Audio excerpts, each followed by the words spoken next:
Hello, and welcome to Farm Buds, compounding professional narratives with student perspectives. I'm Sierra. And I'm Liz. Today we are joined by Dr. Alessandro Venosa, Assistant Professor in the Pharmacology and Toxicology Department at the University of Utah. So thank you so much for joining us. We're very excited that you're here. You're kind of our first, research forward person that we've had. We've had a lot of pharmacotherapy faculty members in the past, so we're very excited to have you. So I guess we'll start with kind of a satirical question. How did you find yourself working with pharmacy students? So the beauty of how I have been trained or how I got into research in the first place has paired me with pharmacy in general. I got my PharmD, and I'm happy to discuss some of those elements later on as well. But as I finished my degree, I found a position as a graduate student in the College of Pharmacy at Rutgers University. And that's where I started pairing the component of research and pharmacology to the TA-ship, the teaching assistantship, to pharmacy students. And apparently I continued in searching involuntarily positions that were paired up with College of Pharmacy so that I could continue exposure to the students as well as continue research that was associated with pharmacy and pharmacology. So what you're saying is you exploited your PharmD to get into research into the pharmacy school. We see you. I'm just kidding. There's a truth. He wanted a lab, people. He wanted a lab. Just kidding.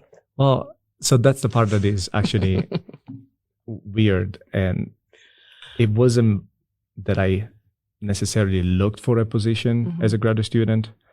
I ended up falling into a lab that was associated with pharmacy. That's cool. And so I realized that the training in pharmacy was better suited to me in the purpose of understanding the pharmacology more than delivering the outcome. So the pills and whatever. That makes sense. Well, that's why we invited you on. Thank you. We wanted to see the blend of PharmD and PhD and research. So this is exciting. So with that, what educational training do you have? So the PharmD itself, where I got it in Italy, was designed for me to pair up both a research component as well as the pharmacy. In Italy, it's designed slightly different from what it is here. There you basically commit to a route, either a research route or a pharmacy only route. And I thought that doing more meant that the value of my degree would have been different. Yeah. To some extent, I'm just glad that I picked that, because in Italy, most of the people that actually take the non-research route are actually progeny of people who own a pharmacy. Oh, and so if you don't have a pharmacy, it's a little trickier, because in Italy, pharmacies get passed on family instead of other merit-related reasons, which is annoying. I did not know that. It's very upsetting. Did you go into pharmacy school thinking that you were going to take a research track? Do you have family in pharmacy, first of all? No. So I was the first one in my family who actually got a post-high school degree. Okay. And the only reason why I picked pharmacy, as usual, is not because I planned it that way, but I've always had science or science-adjacent teachers who told me that I wasn't cut for science. And I'm a very stubborn person. And so the question that I asked was, what university can I go to that does not have an admission exam at a cost that I could apply to? And if I get in, I will show them off. And the College of Pharmacy at the University of Urbino has no fees and you can apply freely. I was able to get in, and then from there, I just wanted to literally just go back to my teachers and say, see, you were wrong all along. Oh my gosh. Have you sent some passive-aggressive emails? Yeah, seriously. No, but when I especially early on when I was a graduate student, I used to return back to high school and just showcasing and say, would you like me to say a few words to the students? Because I wanted to brag a little bit. The reasoning behind my whole career is kind of strange, but then I found the right place, so it's all good. Yeah. So you're being stubborn pays off, apparently. Sometimes. Yeah, I guess so. Sometimes it's true. So, did you ever see yourself going into a clinical practice in Italy, or was the dream always research? So it's a 5-year college experience in pharmacy there. And I think the first 2 years, when you get more of a broader exposure to pharmacy-related component, I realized that I wasn't as into the canonical pharmacy practice. Mm-hmm. And so without having to completely quit, I looked for alternatives.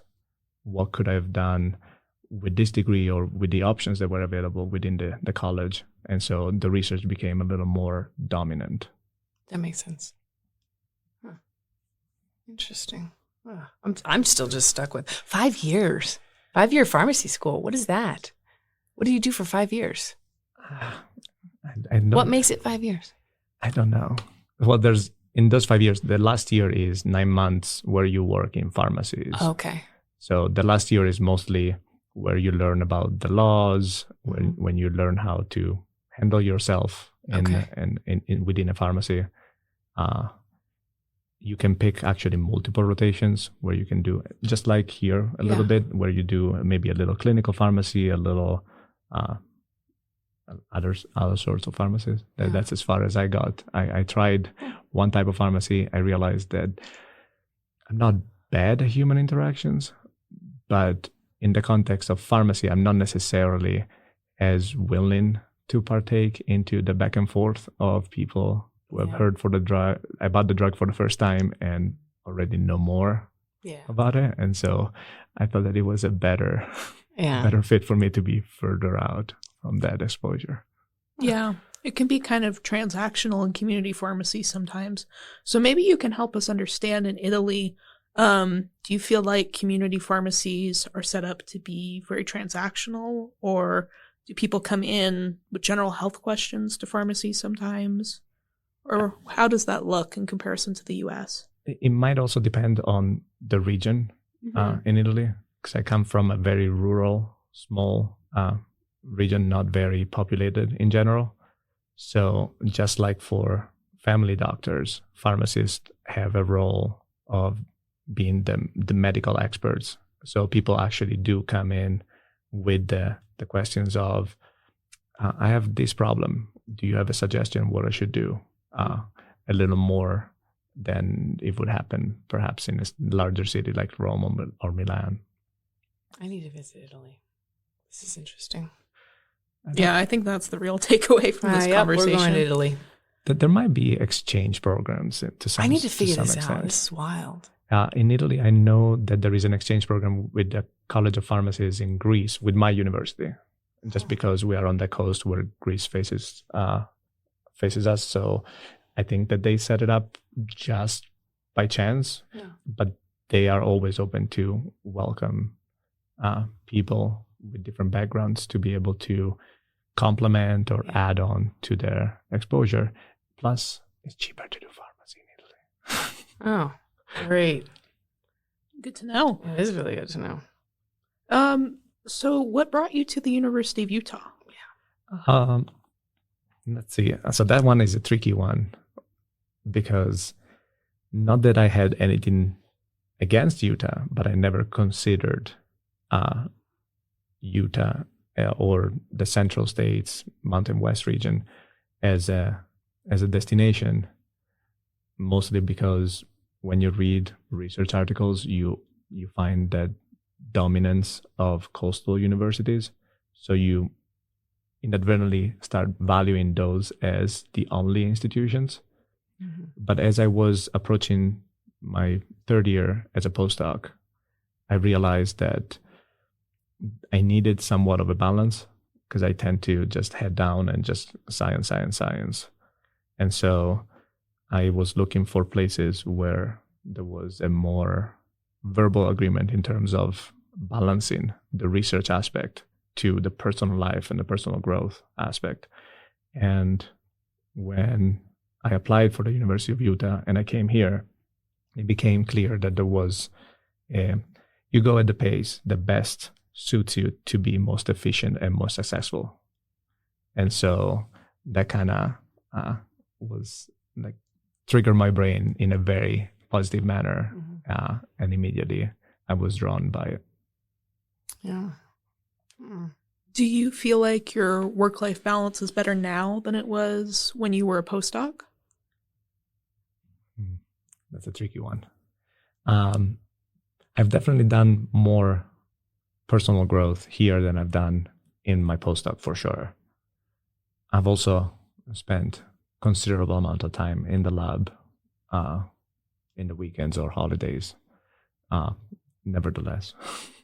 So I think I am more aware of sometimes the fact that I've spent too much time and then catch myself and go back into a more balanced situation, but I'm naturally drawn to overdo it a little bit. Well, it's good that you like what you do. We call that addiction. Yeah. Well, everyone knows that the breakthroughs happen on holidays and weekends. And no sleep. That's a lie that the PIs tell you to get you to come here. That could also be. They don't have to lie. They can just ask me. I'll come. Okay. See, because you have the same I'm a addiction. sociopath. Addiction. Yeah, you're right. No, it's just I'm just inquisitive. You know what I mean? I like to solve puzzles and just kind of be. Also, I like to be left alone. Don't tell my kid that. The weekends and holidays have that element, the plus side. Yeah. Of you can go at your rhythm. Yeah. If you decide that you're done with it, you're done with it. If you want to continue going, you go for it. Exactly.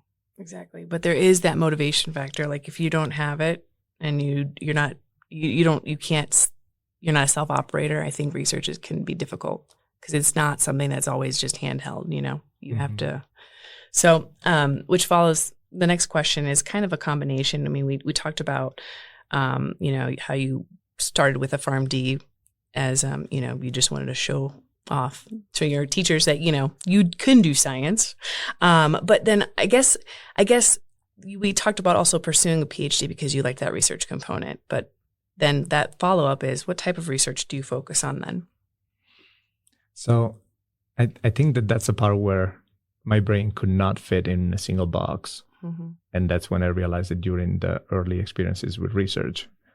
And so my research focus ranges a little bit. It's got elements of immunology and inflammation because there's no disease state in which immune cells are not participating, whether principally or just as a surrounding cell. And in addition to that, there is a component of air pollution exposure and pulmonary disease that is fascinating to me because it's probably one of the major organs that you would expect to be exposed to a polluted environment in addition to the skin. And then the last component is that throughout my training, I've noticed that there is a very large emphasis on understanding this cellular and molecular mechanism of injury in the context of this very pristine lung. What does happen when a healthy lung gets exposed and what type of immune cells or whatnot, what kind of events are taking place? And then you look at the clinic, and those are not necessarily the patients that would come in. They're not the healthy 20, 25-year-old people that come in and say, oh, my lungs is irritated and I'm coughing and feeling sick. Yeah. Technically, they are the susceptible populations. Right. And so my goal is to try to put together that immunology, the lung biology, and the exposure sciences in the context of susceptibility to try to understand better what makes certain people respond is slightly different, whether they are older, whether they are sex differences, or if it's related to pre-existing conditions. And so that's where the majority of my work has been devoted so far, has been understanding air pollution in an already remodeled and fibrotic lung, because those patients are probably the most susceptible to exposure. Well, Utah's great for that. Hello, inversion. I know. I'm dying every day. I've never had anything upper respiratory. I've had a stuffy nose, not COVID, not anything, for like ever because of the inversion. I feel like it's just permanent. It's definitely not the reason why I came here, but is potentially a reason why I would always have a job in terms of my research field. Yeah, we have a professor at the college who is a pharmacist at a pulmonology clinic. And when he comes in on inversion days, he's like, yep, it's going to be a busy day in clinic today. Mm-hmm. Yeah. It's horrible. It's literally the worst. I've never experienced that. I'm from Chicago. I don't know what that is. I would rather deal with Chicago fumes than whatever the inversion is here. It's a nightmare. Yeah, it's fascinating though, because then you can relate it back to other places as well. Yeah, true. And like I sometimes read about just epidemiological data. It's not the focus of my research, but I'm curious, is any of the research that I do relevant beyond the valley here in Salt Lake? And then you get some pockets around the world where these events are exactly the same. Yeah. And it also supports a little bit of my hypothesis in terms of researching this aspect of susceptibility in specific regional locations, which technically it could give you also some, if you were to develop a clinical trial or if you were to develop at least an observational study, you can select people from specific regions to test your hypothesis, whether air pollution is impacting people differently if you are from an area that is known to have this type of inversion as compared to clean regions. That makes sense. Well, I will not be visiting those places. That's for sure. Be sick for a week. Indefinitely sick. What are your career research goals? That one is a tricky one. Why is it tricky? Because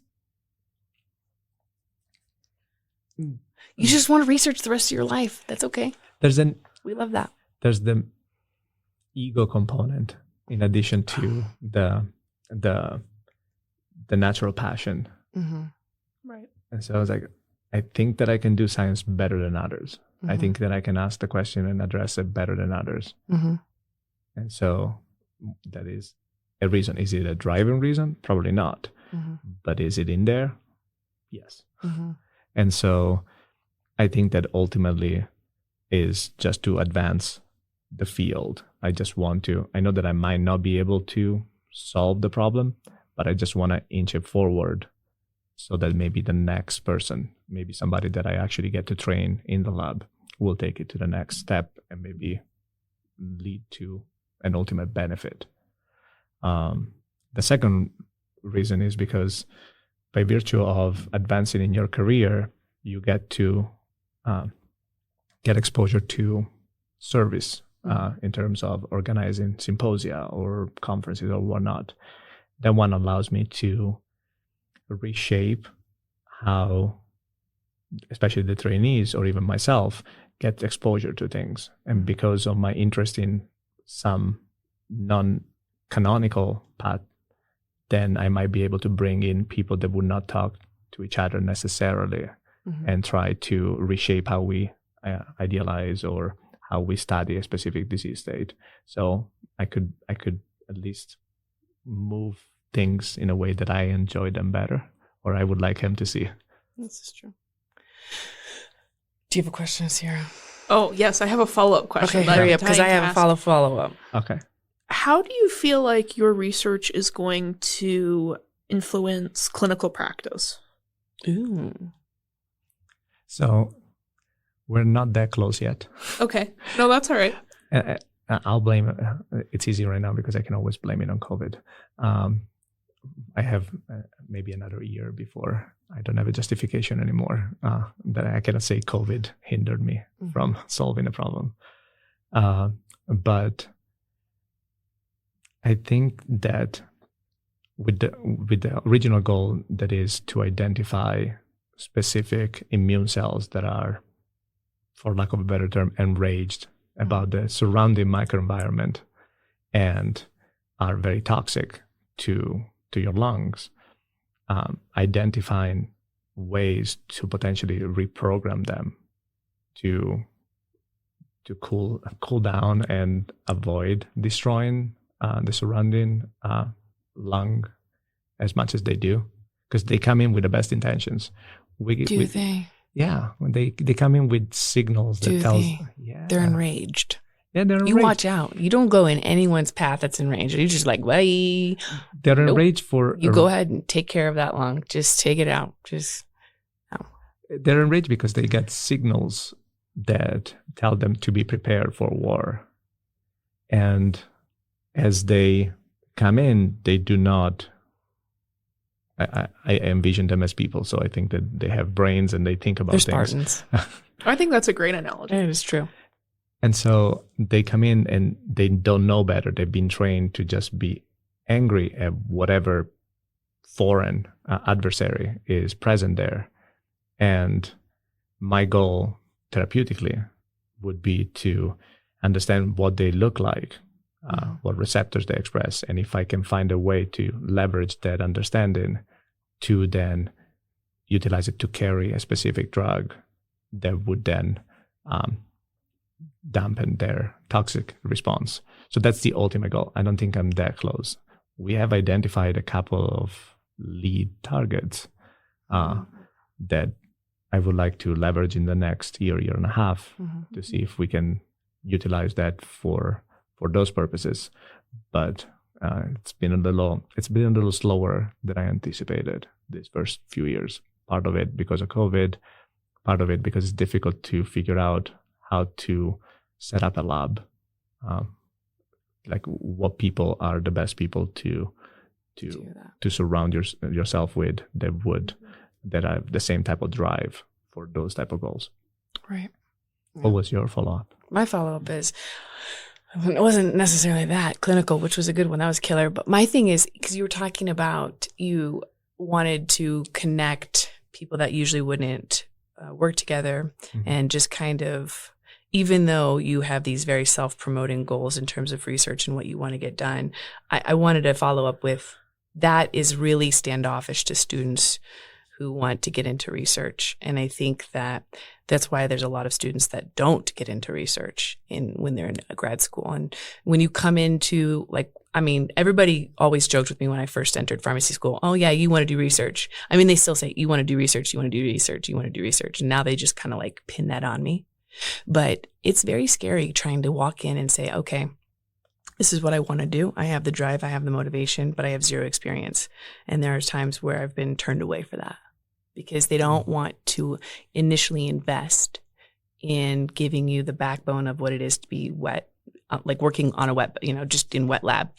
And so I think twofold. My question is coming there. First, do you think that we should have, aside from PSERF that we have, do you think that there should be more options for students who want to get into research? And that we should maybe help generate that path? Or do you think that research and the field of research is what it is? And in my opinion, you can say what you think, but it is a field for people that are driven. So if you want it, you're going to go get it. They don't need to make programs for that, because if you want it, you'll go get it, right? Because that's how I've had to get into research. Yes, but I also think about underrepresented and underprivileged populations that might want to, but they never got any exposure to it, so they don't know that that's what they could be destined for. That was me. So the necessity of programs geared towards that way, definitely a big yes. In terms of how to structure them, that's probably a part that I don't have full understanding in terms of what type of funding opportunities exist, or what does it take to actually put together such a program. I don't think I'm there yet in terms of my career path. And when I say career path, it's just my ability to think beyond the lab right now, because there is a clock. Like, if you're imagining you as a student coming to a PI and wanted to do research, and the PI in that moment is, for some reason or another, thinking primarily on the retention promotion aspect of their career, they might have to evaluate the benefits to to problem ratio in relation to bringing in somebody very junior. And when I say naive, just scientifically naive in terms of what they want to do. So that's plain devil's advocate in terms of that. On the other hand, I feel like there shouldn't be a no from the PI perspective. Perhaps there's a component in which the student coming in would also have to be ready to take the how about we do this other thing that my lab is currently equipped to do, because there's no real drawback, especially when you're very junior, in doing something that is not necessarily what you thought that you wanted to do. Right. Because you can come in and say, I want to solve cancer. Right. And I would tell you, we don't work in cancer. I literally cannot address your needs, but we're doing these other things. So it's a flexibility aspect from the perspective of the student. And I partake in admissions in the graduate program, the molecular biology and biological chemistry. And there's a lot of students that come in and say, I want to do cancer. Yeah. And sometimes I try to just provide perspective. I was like, what aspect of cancer? I was like, no, just cancer. I was like, okay. And that's where some conversation may end, because I don't have a follow-up to not try to steer them towards my lab necessarily, but try to keep their mind open to alternatives. And sometimes the most successful students are the ones that are aware of that, and they are willing to partake in a project that doesn't necessarily fit with what they wanted to ultimately do. But I also tell those same students that the project itself, you can't hate the project that you're doing, but you don't necessarily have to love that project to be able to become a critical thinker and potentially successful scientist. Yeah, exactly. So if everybody comes in with an open mind, I'm pretty sure that there is room in between. And I think that some of those deadlines associated with career clocks might actually impact the ability of the PI to show that flexibility. Okay. Hopefully that helps as an answer. It does. It's just research can be scary and people don't know where to begin. Exactly what you said. They want to do this thing and it's like, no, I just want to get into a lab. I just want to get into a lab of self-dedicated people. I actually just go to say, am I going to vibe well? Because if I don't work well with any of them, then it's useless. There's like, I could love your research, but if we just aren't not clicking, the dynamic, it just doesn't work. You know what I mean? And I give it to the students as a 60-40. 60% should be, do you enjoy the people that you got in touch with or you were exposed to? And 40% is, do you like the project? Exactly. In terms of in grad school. Postdoc, it's all about the project because that will shape your career forward. Exactly. But as a graduate student, I think that's the human component plays a big role. And that's a tricky one to sell to a student that wants to do a specific research. And I think that's a great point, because especially in a lab setting, you work so closely with these people, especially as a junior grad student. It's really important to find people that you gel with. And I think in my experience, I have reached out to professors that just were not in the position of taking a student. And at the time, like, that was a little frustrating. But I'm really grateful that they were able to be upfront and just say, I really just don't have time for a student right now.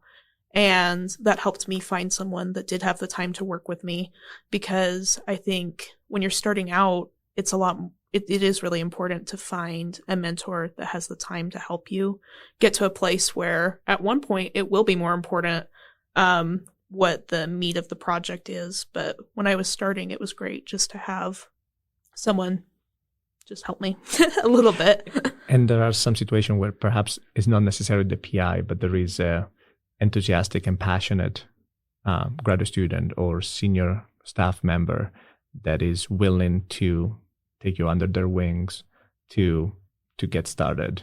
And then as you become more self-sufficient, then the plus side of research is that you can do your little project and trying to inch that aspect of the question that you asked forward. Sorry, my brain's just spinning. That's a lot to process. It's like I said, when I got my undergrad at the U, now they have something called the SRI, Student Research Initiative, which is relatively new. And that is a program for undergrads that help them get into labs. But when I was finishing my undergrad here, I wanted to get into research, not just for like the boost of my CV, but just out of curiosity. And I had to interview at all of these different types of labs. I went up at the Huntsman, and it was nerve-wracking because you don't know what to say. You don't have any history. Your resume is all these other things. I'm old. And so they're like, what are you doing? And it's like, I don't know. I just want exposure. I can tell you I will work hard, but you have to put in, you know what I mean? You have to give me something. And so I think that I just want students out there who maybe have like a tiny little spark for research or an interest. I don't want them to kind of brush that aside to feel like they have to have certain credentials to get into this field, which is why we wanted you on today to talk about it. Because like I said, when we have PhD lectures, there's this initial like standoff where, and no offense, but you have someone in this area, in this field that's an extreme expert, and the vibe is almost like superiority, inferiority. And I don't think that that's really what research is about. You know what I'm saying? Yeah, makes sense. And that's what I wanted you to talk about. It's just like, yeah, we're getting lectured by a PhD who maybe isn't always focused on counting pills, aka a pharmacist or a clinical pharmacist.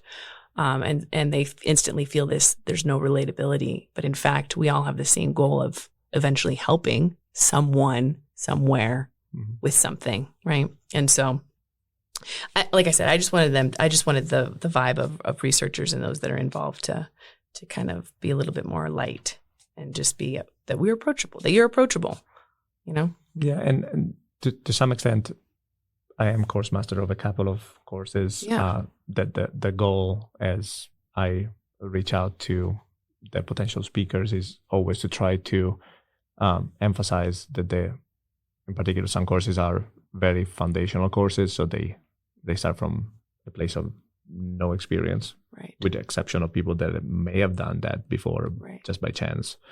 I don't necessarily control right, the rhetoric for which every speaker comes in or lecturer, but the goal is always tries to focus on the material and trying to impart wisdom.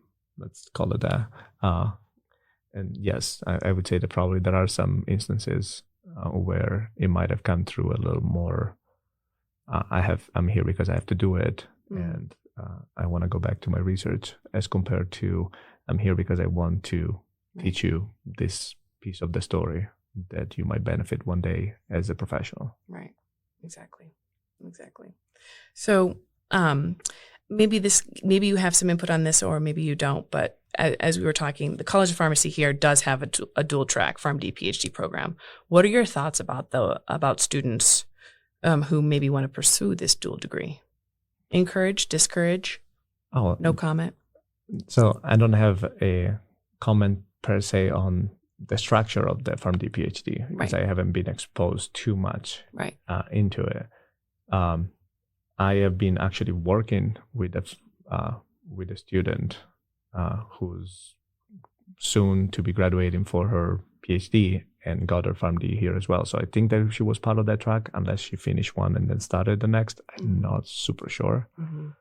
But sometimes, as we were doing some bench work side by side, we talked about some aspect of that, and the feedback that I got from her has always been positive in terms of having that opportunity. Yeah. So that's the basis is there a reason for having the program in the first place? And the answer is yes, of course. There is a component of making sure that there is an awareness that you don't necessarily need those 3 extra letters at the end of your name. Yeah. And it's not something you want, it's something that you need to pursue what you have realized during your PharmD that you have to do. to be able to do what you want to do. And so if that mindset is at the beginning of an incoming potential PharmD PhD student, that's a great place to be in terms of, I know that this is going to be hard. I know that this is going to test all the boundaries of my sanity. And but I'm willing because I'm curious and passionate. And I don't know necessarily that I will love what I'm going to do in every aspect, but I know that this is something that will allow me to do X, Y, and Z in the next stages of my life. And sometimes that's difficult. And that's probably one of the, we haven't touched on necessarily, one of the difference between the training back in Italy and here. So starting from, they're all colleges in Italy, so it's narrowed in the context. So the training you get at the College of Pharmacy is pharmacy staff 24/7 from year one of the 5 years. So you're not required to get your bachelor beforehand. It's, you come from high school into the College of Pharmacy, and you're just exposed to as many potential options in terms of pharmacy and research. But then when you step back a few years before that, I went to a chemistry high school. So we have we set up everything in a professional geared manner. My sister used to go to a languages high school so that she could do jobs related to utilizing language. So you are kind of shaped already in your head towards a specific field as you start. So there are professional schools that teach you mechanical work, electrician work, and those are literal high schools that basically at the end of high school, you already have an expertise. You don't need college per se. Interesting. So you're a professional at the end of high school. Technically, I did a chemistry middle school. So I was within the science field from the very beginning of the way that my brain was shaped. So I have been exposed to all of those. And that's part of my stubbornness. When they said, maybe you made a mistake, I was like, well, I made 11 years of mistakes apparently. I think that we are on the right track. And so I think that that's a component that perhaps I've seen more PharmD PhD being successful in the context of Europe to be broader than in the US, probably because there is less of a effort in terms of trying to channel your interest towards this field of science from earlier on. Yeah, that makes sense. That's really interesting. Could you imagine? I have a German friend who went to a music high school, and then she did an exchange to the US and then did like a complete 180 and went back and applied to medical school. But I don't know. I guess the rhythm of the music helped a little bit somehow. She'll know what she wants to play in her OR. This is true. Wow.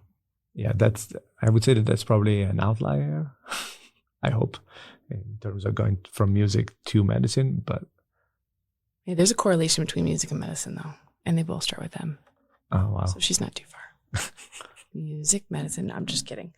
But that's very interesting that you have these high schools of specialties.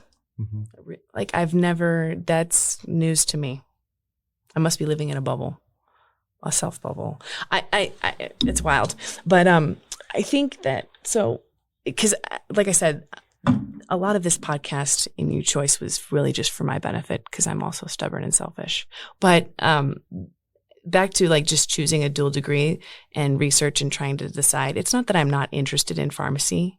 It's just that I never knew what I wanted to do, but I knew that I had to be in science, in something, science, and then with people and with communication. And I feel that, but I also like to be alone. And I like to do my own thing and solve. And so the reason that I am trying, or the idea of it coming to be more of a actual path is the dual degree, is because I also think that the communication between research and then clinical practice, that is very much important, but that they're not communicating as effectively as they should be, because you can't exist one without the other.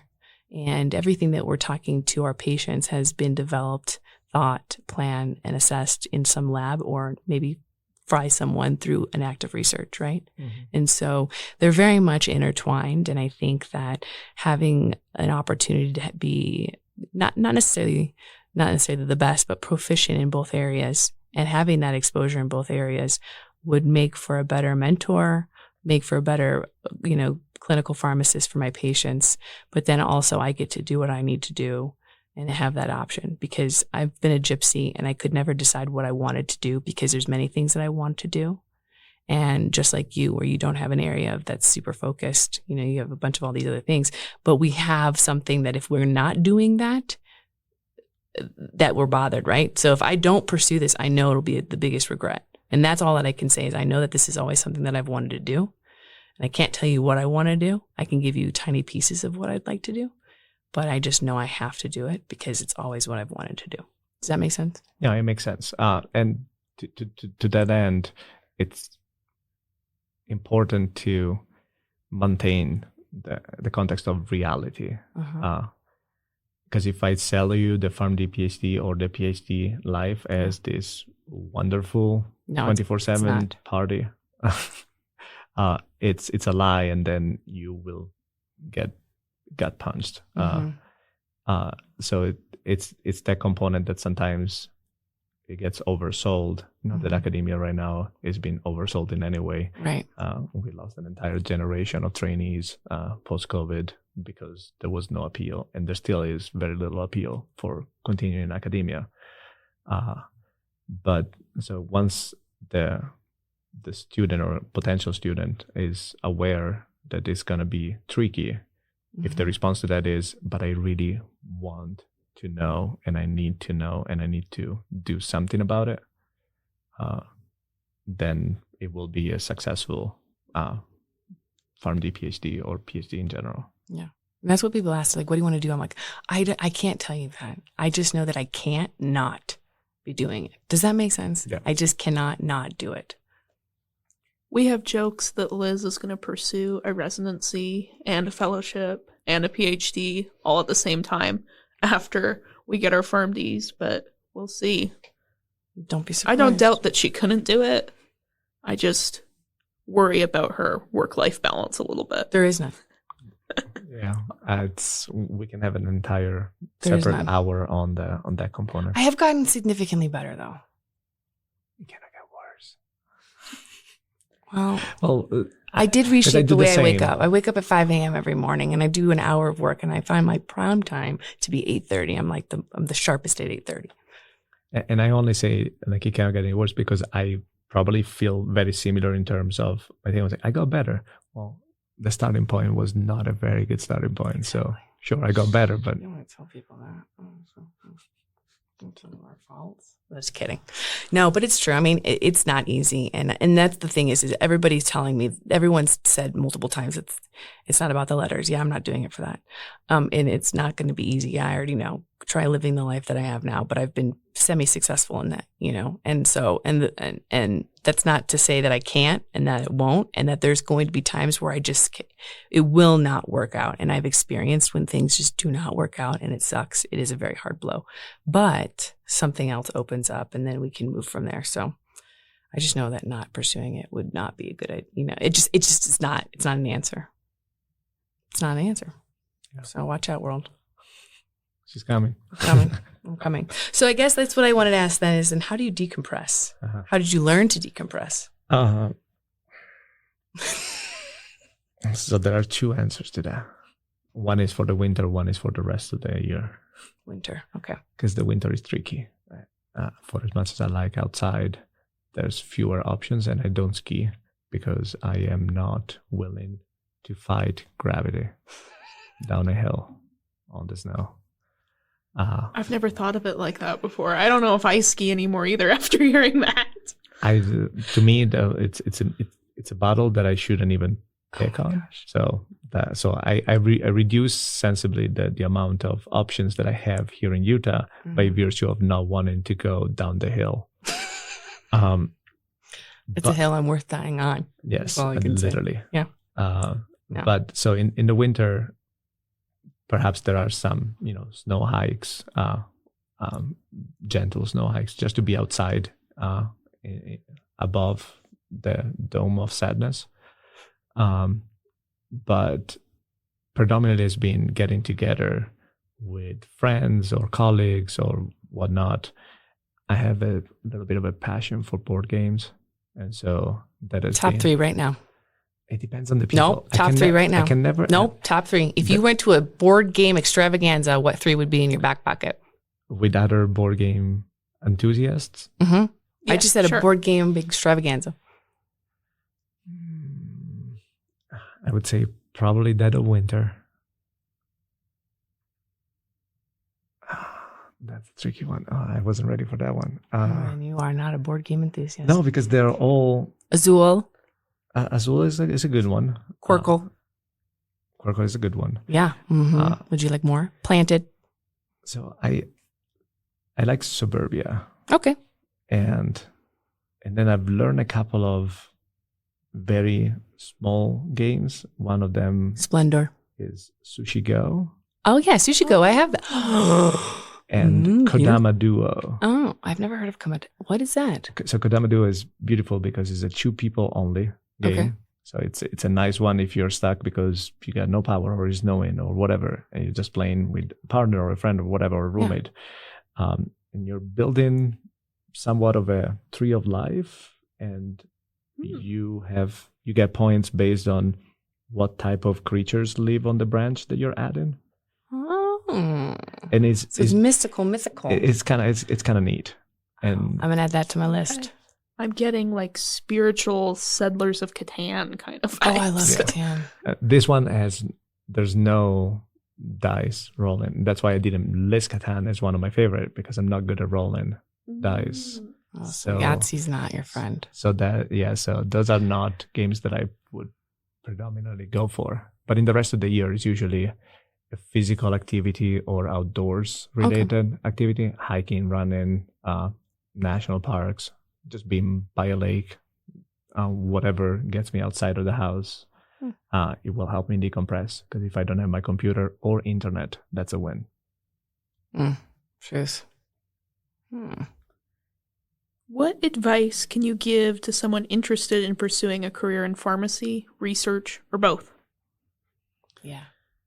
Well, for me, so the premise to that is that everybody has a different path. Everybody comes from a different background. Everybody has a different schedule, commitments, and so forth. So I can only speak based on my personal experience. So that's the most important caveat to this answer.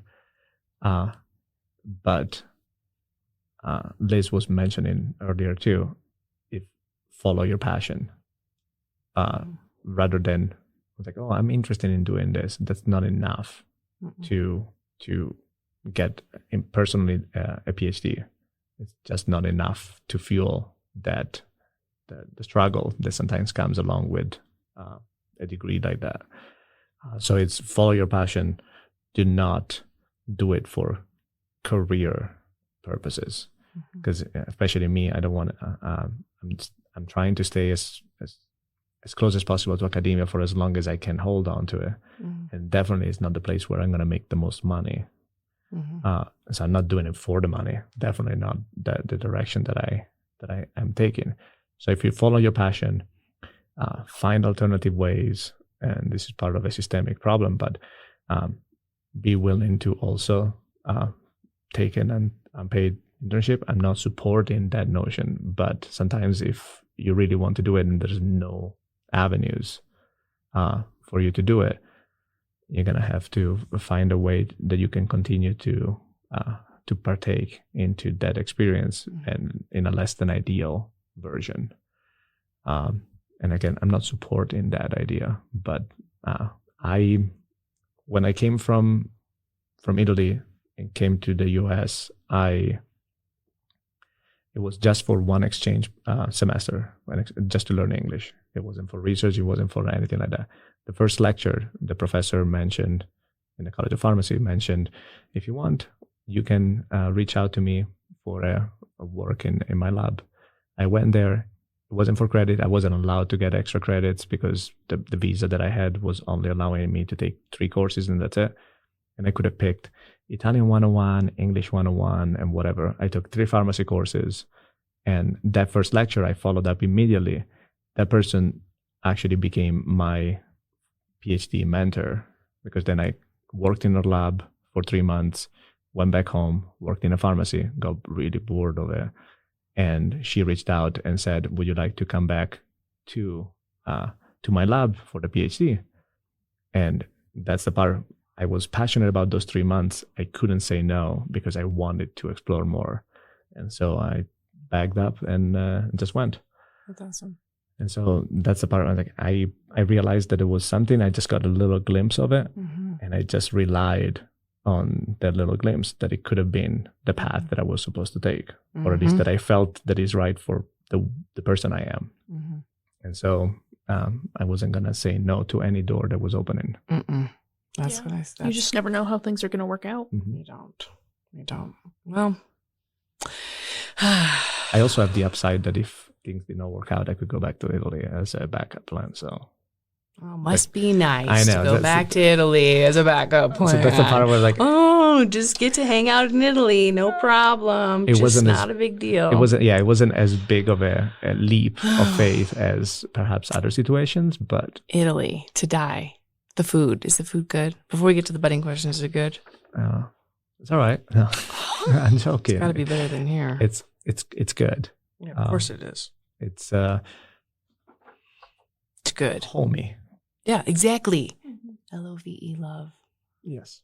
It's made with it. Well, it takes a long time to make a good sauce. You can't just throw a sauce together in 20 minutes. Yes, it's a 4-hour process of thickening and getting. I just eat. Just feed me. They'd probably be like, "Yeah, come eat," and I'd be like, "Okay." When my mom comes visit, she puts together 20, 30, 40 pounds of pasta in the freezer. Wow. Sharing is caring. No, it's not. You're in America. You share. Everybody's sharing. Oh, yeah. America is all about the sharing. Sure. I know. Wink, wink. Yeah, I understand. I'm just kidding.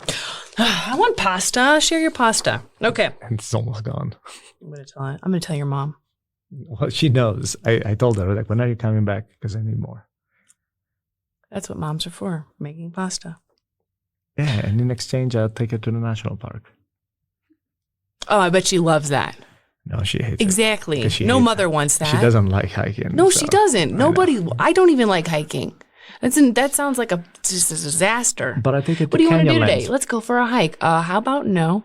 But I take her to Canyonland. That's very visually appealing, and you don't have to necessarily Can you just make a slideshow of all the national parks and then sit me on my couch and show me them, and we can pretend we're outside? No, she enjoys the road trip part. We sing Italian songs. It's great. But then you put her on a hike. That's terrible. I know. Just leave her in the car next time. You go on the hike. That's bad. With just keep the window Yeah, open. just crack it. Yeah. Just crack it Crack it for some open. air. That's right. Not during inversion, though. No. Okay, so now it's time for the budding question. Are you ready for this? Your budding question is, this took a lot of thought. T cells or B cells? Which one's your favorite? Yes, you need to pick one. There has to be a favorite. That's the budding question. Do not diverge. Don't also say there's 2 parts. I wrote macrophage forever.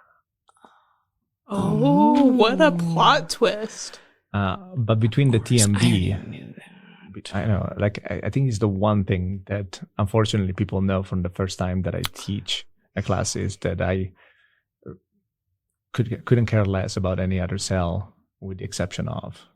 Now, with that said, with the choice between T and B, I would go for B cells. Why?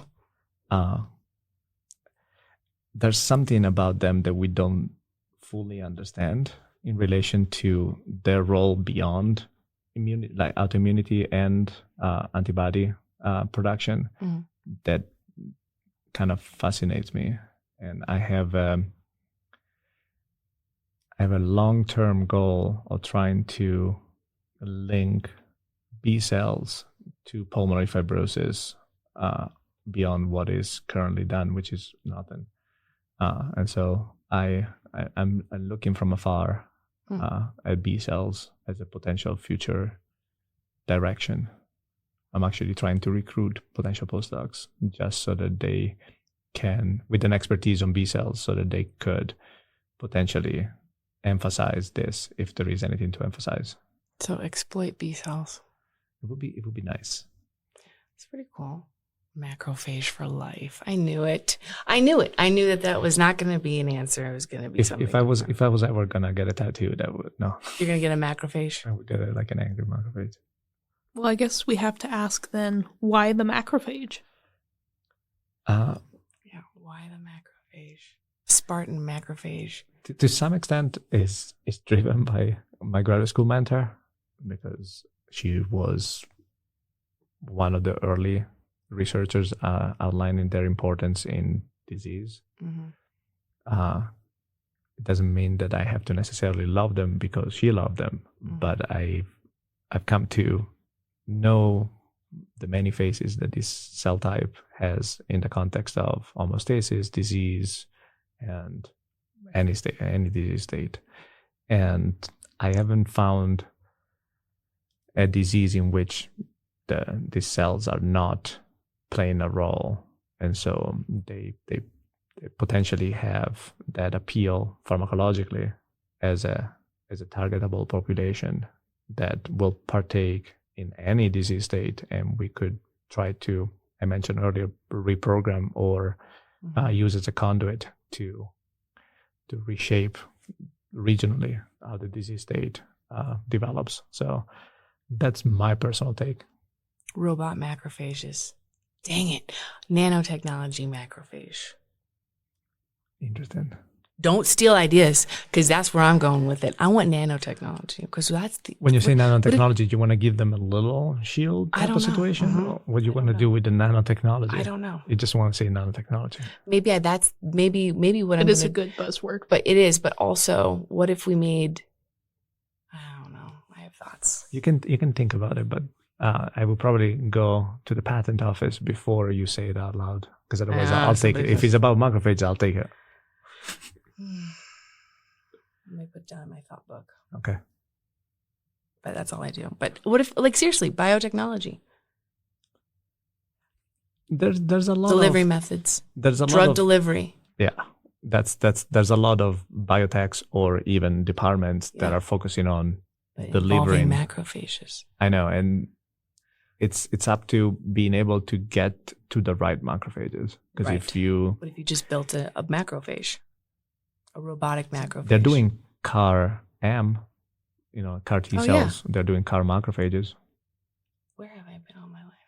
I don't know. Under a rock. Well, it's still early on. They haven't utilized for purposes beyond the experimental, I think. Or maybe they're initially working on some trials related to that.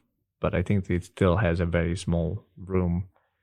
And at some point, I'll hop into that realm once I figure out which macrophage I want to turn it from and into, because that's two questions that I have to address before I start playing around with them. This is true. Reality.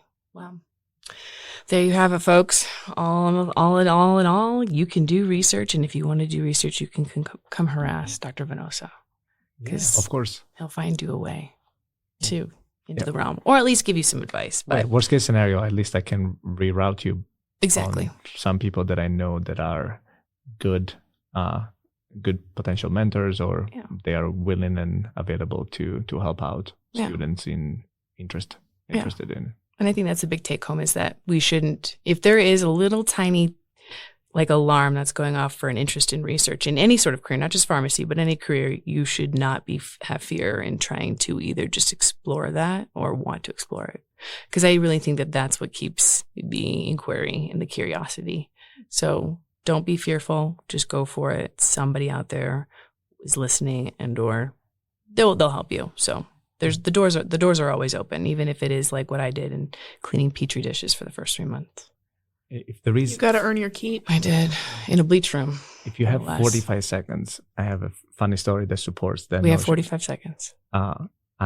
as a graduate student, second year, I was tasked to put together a paper. It wasn't going to go for publication. It was an assignment. Mm-hmm. And the question was about hormesis, which is the process of which the same chemical at different concentration does opposing functions. Mm-hmm. And it was my second year in grad school. I was learning English in that moment, and I didn't know anything about hormesis. It was taking me a lot of time to read the articles. Mm-hmm. And so what I did is I found the phone number of this huge researcher that has coined the name hormesis. And I gave him a call in the office. He picked up. We spoke for 2.5 hours. And then he said, I have to go home. My wife is making food. Give me your phone number. I'll call you back after dinner. Oh, wow. And then he You called made a me. friend. I know. And it was my first exposure. Literally, I'd never been to a meeting before. So it was literally me just naive, trying to figure things out without having to read all the papers, just going to the root. Yeah. It went well, but then don't be scared of reaching out. That was the supporting idea. Exactly. In terms of What's the worst that they're going to do? Tell you no? or not picking up. And then Or just not go to pick someone up. else. Well, thanks for coming on. We appreciate it. And again, I think we learned a lot about what it is to research, but also just kind of pursue passion and to be passionate and to have continued passion even outside of the career and how it develops. And when the door opens, you go inside unless there's any other reason to not go inside. Yeah, that's well. Because I mean, we can't say just walk into any open door because heaven forbid, if we walked into every open door, there might be problems. Yeah, that's a recipe for disaster. Metaphorically, though, you can keep the doors open. Yeah. So, But thank you for having me. Of course. Thanks for coming on. This is the Farm Buds signing off. Until next time, Stay curious. The views, information, or opinions expressed during the Farm Buds podcast are solely those of the individuals involved and do not necessarily represent those of the University of Utah. Farm Buds is not responsible for and does not verify the accuracy of any information contained in this series. This podcast does not constitute medical or other professional advice or services. The primary purpose of this show is to educate, inform, and allow those in the pharmacy profession to tell their stories.